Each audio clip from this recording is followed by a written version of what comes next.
PrisonMateLuke was once one of the most successful commentary channels on YouTube, reaching 100,000 subscribers in just a few months while creating content that followed in the footsteps of channels he idolized like Diesel Patches and Optimus, that consisted of simple but effective 10-minute commentary videos criticizing subjects for their misdeeds and controversies. During Luke's prime, these videos had enough impact to cancel creators purely off of his word. Now though, Luke's channel has been left to rot, a graveyard acting only as a grim reminder of his past peak. It appeared that over time, every video Luke made was subsequently worse than the last, eventually spreading more misinformation than he could ever be excused for, with his community slowly cannibalizing itself as Luke's once respected persona shattered, and the wider community grew to see him as someone who was unwilling to take criticism and viewed him as someone that was simply not worth people's time. Though, as of late, I've found myself questioning whether Luke's channel had gradually deteriorated in quality and his videos ended up slanderous, or whether Luke's channel was always this way, sat on a mountain of lies so large he would never be forgiven for them. So today, I'm going to take a look at Luke's career start to finish, with the goal of finding the answer to that question, and determining whether he's someone who fell from grace, or whether he's someone who should be given the chance to grow and change. This is the rise and fall of PrisonMateLuke, from YouTube's success to misinformation's best friend.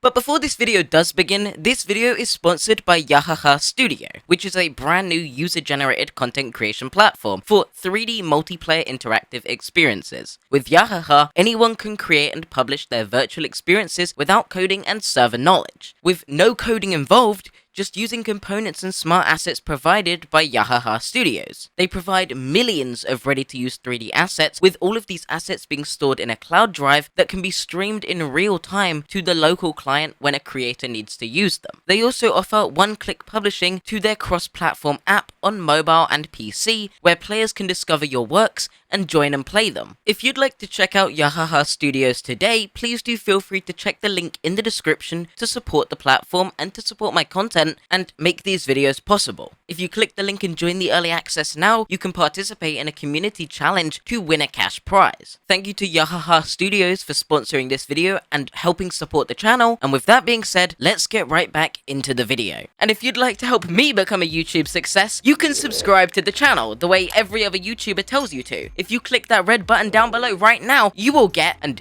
you're gonna be shocked to hear this, one free cookie. Probably, allegedly, apparently, there's no evidence, but I'm telling you it, and you should believe me at my word, because I would never lie. YouTubers and influencers would never lie to you. Believe everything you see online, especially that link that you've been sent on email from the account that's claiming to give you a free iPhone if you click the link, or the Saudi Arabian prince that wants to give you free money. Believe them, just like you should believe me, and help me reach 100k, the goal I'm aiming for. It would be highly appreciated. I do appreciate all the support, and if you'd like to check out my Twitch as well, I also am going to be streaming over there. I want to get to partner over there. It's just more of me, and you get to see me without a script, just talking, having fun, playing games, that sort of thing. So if you care about that, check out my Twitch too. With that being said, let's get right into it. The titular Luke started his humble YouTube channel in May of 2020, releasing videos on games he enjoyed investing time into, like Total War. These videos show a fractured reflection of the Luke we know today. Someone who was having fun with his content, someone who couldn't care less about viewers or success, someone who just wanted to have fun playing games. This would all begin to change though, on June the 28th, 2020, when Luke would release a channel update. In this video, he would announce a departure from gaming content, stating that he'd prefer to create edited content, expressing a humble and genuinely appreciative attitude towards the people who'd supported him. I want to say thanks to everyone that subscribed and have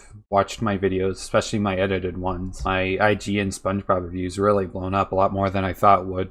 I'm glad it has. Obviously not only because, you know, I'm getting views, but also because I think their review deserves to get more hate. Though, Luke's career would truly begin to skyrocket just a few weeks past this point, with Luke releasing a video 5 days after he thanked his audience for 50 subscribers, titled Scott Cawthon vs Yandere Dev, Inspiration and Stagnation, a video that now sits at 1.7 million views. This video would be released during the boom of Yandere Dev videos, leading to its success. The video grew instantaneously to a large video on this topic, garnering Luke a following larger than 1,000 subscribers. With Luke seeing a market for this simple to produce content, he would continue to make Yandere Dev Can't Handle Love Letter, Yandere Dev is taking down criticism and throwing a fit on Reddit, and Yandere Dev locks his Reddit and goes into hiding. These videos would see hundreds of thousands of views, with Luke reaching as high as 10,000 subscribers within the first few weeks these videos were made. These videos were researched to an acceptable standard for someone new to commentary content, with the first video touching on many of the comparisons between Yandere Simulator and Five Nights at Freddy's, painting a clear image of how unwilling Yandere Dev never was to take criticism in comparison to Scott Cawthon. This was an interesting video on the situation that was different from the norm and brought something new to the table in comparison to other videos on this topic. This video obviously had flaws, like a lack of visual editing, poor audio editing, and minimal research. However, it was a new channel and this was his first big break. It's understandable that there were going to be issues with the content and aspects he could improve drastically within time. And if his content had improved past this point, I'm sure Luke would still be making content to this day. Though it wouldn't take long for Luke to make more videos in the same vein as his Yandere Simulator videos that would garner sometimes even more success than his Yandere Simulator videos, with Luke's first video on Onision's unfortunate return to YouTube seeing 900,000 views. This video would be released in August, the same month that Luke would hit 20,000 subscribers. Onision's unfortunate return to YouTube was a video with deadpan delivery, lacked background music, and only included very simple gameplay commentary with some screenshots. This is where some of the bigger criticisms towards the end of Luke's career would start showing through his content. The deadpan, unenthusiastic delivery over the information he was presenting in the video, the lack of personal research from him into the content that meant he was often regurgitating information, and the video having no noticeable audio or video editing that would give it some merit or value. In this video, Luke would state claims about Onision without providing any screenshots or evidence on screen to prove or confirm what he was saying, expecting his audience to take him at his word without actually doing anything to show he could be trusted on it. Though most people are aware of what Onision did, and because information on Onision is so widespread, this video didn't necessarily need to be the most informative screenshot-filled video possible to meet an acceptable standard. If you were watching this video from an at the time small YouTuber like Luke, you were probably already aware of what was going on in the Onision situation to end up on this video. So this video didn't require the deep research to produce, and considering this was one of Luke's earlier videos, a lot of these flaws are forgivable. Due to the success of these videos, over the next few months, Luke would continue making content in the same vein as this on various different content creators, creating videos like The Unfortunate Return of J-Station, Mini Lad Doesn't Deserve a Second Chance, The Truth About the Game Sleuth, and Tony Lopez Doesn't Deserve a Platform, with Luke inevitably making one very concerning video that I believe showed many of the flaws with Luke's approach to his content, a video titled Eugenia Cooney is Enabling Predators. For the sake of keeping this video to an acceptable length, I'm not going to go in depth on the Eugenia Cooney situation or provide a strong stance in the drama surrounding them. I hold a relatively neutral stance and feel it's only necessary to comment on this video due to the extreme misinformation spread within it. This video would accuse Eugenia Cooney of allowing a predator to remain in their Discord community despite being aware of their predatory actions and taking no action to remove them from the community. It's the fact that she's now defending people on her Discord despite them being predators. It's gotten to the point where she doesn't even care about these people being on her site, and she's more worried about covering it up to save her image instead of protecting her really young fan base. Especially since that fan base has a lot of people with mental health problems, and they're there because they look up to her, and then she lets people take advantage of them. This video is a blatant, slanderous lie. Despite this claim being blatantly untrue, severely under-researched by Luke, and a regurgitation of a claim made by another channel with no attached evidence to prove it, Luke goes on to even go as far as to say she is okay with predators, completely ignoring the fact that in 2018, Eugenia Cooney released a post in their Discord about this situation saying the following: "Guys, please do not ban anyone talking about this situation. After further looking into it, I have extreme evidence of this guy being a predator, and I would never have modded him had I known that. He's been trying to cover it up and ban anyone who mentions it, but at this point I've seen enough proof that I will take this very seriously." So she didn't defend this guy, and this Discord message was made 2 years before Luke's video, yet it's just never included or mentioned. This is where Luke's channel started going down the gradual slope to the position it's in nowadays, where nobody can trust the information he regurgitates. Though this was one video in a large catalogue, and as long as he didn't continue down this path and corrected misinformation like this, I'm sure he would have been fine. The problem is, as Luke continued to gain more and more subscribers, with him gaining 50,000 subscribers in a month at one point, his content remained at this subpar standard, leading us to his series on Hopeless Peaches that started in December of 2020, where Luke would make a plethora of unfounded claims against Peaches, which was the first time I, as someone who was friends with Luke at the time, had questioned Luke's motives and actions. This is where I believe the inevitable fall of PrisonMateLuke began. The first and most major mistake Luke made when discussing Hopeless Peaches was claiming that Peaches was a suicide beta, based solely on the fact they released a tweet saying, "I think I'm just about done, goodbye," then following up this tweet with, "Sorry for the last tweet." And another person who commented was Hopeless Peaches, who also decided to put herself into the drama despite constantly saying how she doesn't want to be in it, and would just never leave it alone. And when people like Thummin called her out for her terrible and biased behavior, she made a community post about how she wasn't friends with Toby, which I didn't actually know she wasn't friends with Toby, because she did everything in her power to defend her, and vilified Omnia as so much that I thought she was. Because why go through all that hassle for someone you apparently don't even care about? Well, you say, are you going to be taking a break from the drama and comments and all that? Which is fine. If you need a break, you need one. I'm not saying you don't have mental health problems. But you would constantly come back to post more things and beg for sympathy. And when you were getting genuine criticism for all the garbage you've done, you decided to suicide bait your audience, going off the grid for hours to make your audience worry that you hurt or killed yourself. And guess what? 2 days later, you were back to making tweets again. And she's been doing this for a long time. It's very manipulative, and she's always using her mental health as a pity-me card, which is funny since she called out Toby for doing the same thing. It's very scummy, and it says a lot about her as a person. Like, how little do you have to care about your audience to do that to them? And when you don't want to deal with the criticism, you say your mental health is acting up again, and how you're going to get away from social media. But when it goes away, you come right back to it. It's scummy, and your audience deserves better. Aside the fact that you shouldn't make extremely dangerous claims like alleging someone was suicide baiting based on practically no evidence, the fact Luke made this claim showed a dangerous lack of research in his content, with Peaches later reaching out to me to disprove this claim, verifying the existence of medication they used due to their struggles with mental health issues at the time. Despite that, Luke would make this bold and blatantly harmful claim that perpetuates the stereotype that people who post online about their mental health are often lying about it for attention, and would cause people to send hate to Peaches alleging that she was lying about something this serious. Luke decided to use this point to damage Peaches' credibility in an exposed video about her, and this made it apparent that Luke would say anything about anyone as long as it meant he could damage their credibility and make himself look better.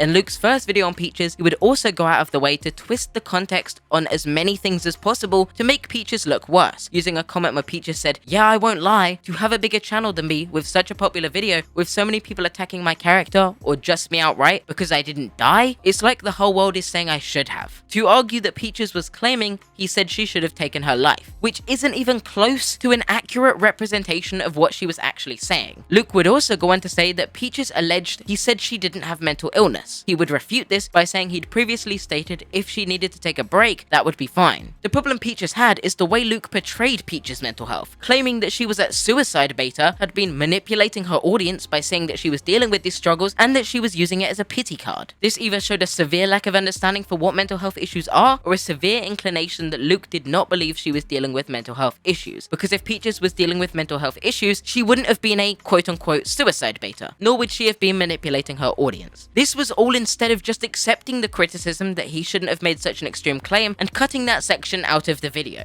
Alongside these false claims in his videos about Peaches were a plethora of other claims that severely lacked research, were incorrect, or were extremely out of context, intentionally or not, spreading misinformation about Peaches. These videos, alongside a few others, would cause Peaches to lose 15,000 subscribers and take an extended hiatus from making content. Luke would also incorrectly report on situations like the Pyrocynical allegations, claiming that Pyrocynical was a predator, when evidence in Pyrocynical's response disproved this claim. Though, around this time, Luke would also be called out in a video by Just Stop. Just Stop, or Braxton's video on Luke, titled PrisonMateLuke, Gaps in the Bars, would go on to criticize Luke's channel and discuss his severe lack of research, arguing that Luke didn't really add anything to the subjects he was discussing, regurgitating information on popular topics for free views. Braxton would also criticize his deadpan delivery, lack of personality, lack of research on his videos, and discuss the Peaches and Pyrocynical drama, bringing attention to how Luke failed to cover both of them. Luke would respond to this video in a video titled Just Stop's Fundamentally Flawed Video on Me, a video where he would cut a lot of context on claims Braxton made, would completely misunderstand or misinterpret what Braxton was saying, and would fail to provide justified counter-arguments to many claims Braxton made, leading us quite nicely to my involvement with Luke, and how Braxton and I had to step in to set the record straight on a particular video Luke made. Luke made multiple videos on an artist called Lexit. These videos claimed that Lexit had allowed minors in an explicit Discord server, allowed minors to access NSFW chats within the server despite knowing they were underage, allowed racism, homophobia, and ableism within the server, lied about being doxxed, and dragged up posts from Lexit in 2014 about their ex who was exposed in his own right for being allegedly abusive. The problem is, almost all of these claims at the time of Luke's video being made lacked any conclusive evidence to support, something I criticized Luke for in DMs with him, which then immediately led Luke to make 3 videos about me instead of being willing and open to criticism I'd provided, derailing the entire situation, backstabbing me as a friend, derailing the entire situation involving Lexit, and changing the focus from a serious issue if true to a petty drama with me, because he simply wasn't willing to take that criticism. As such, Braxton and myself investigated the Lexit situation, speaking to Lexit themselves, looking into the claims made by the supposed victims, and contacting third parties to verify information published about Lexit. Due to that, me and Braxton were able to prove that Lexit had lied lied and falsified evidence to defend themselves against many of these claims, while also proving the claims against them true, as such doing Luke's job for him and proving claims he'd made without evidence in his video because he wasn't able to do so himself. This also refuted the slanderous claim Luke made towards Braxton and I of defending Lexit against these extreme claims. And while Luke did apologize to me for the videos he made on me and removed them at a later date, many of the other videos Luke made on people like Hopeless Peaches that had unfounded claims and spread severe misinformation are still up to this day, proving Luke unwilling to change or accept criticism and showing that Luke by all merits was not a reliable source when it came to allegations or information spread on other creators, leaving Luke's subscriber count in freefall. Only a few months later, Luke would leave his channel, with his credibility shattered to pieces, his catalogue of videos unreliable, and his viewership constantly decreasing, leaving us where we are today. The last video uploaded by Luke was 10 months ago, and Luke has left almost every social media platform he previously used, leaving many questioning whether Luke will ever return to correct the record or continue making content. With that being said though, thanks for watching this video. If you are new to the channel, please do consider subscribing to help me reach 100,000 subscribers. Even if you think you're subscribed, do check, because YouTube unsubscribes people. I appreciate all of the recent support, especially the support on my Twitch that I recently made and have been streaming on to provide you extra content and show you the inner workings behind me and my content. I'd appreciate any support over there, and with that being said, I'll see you next time. Peace.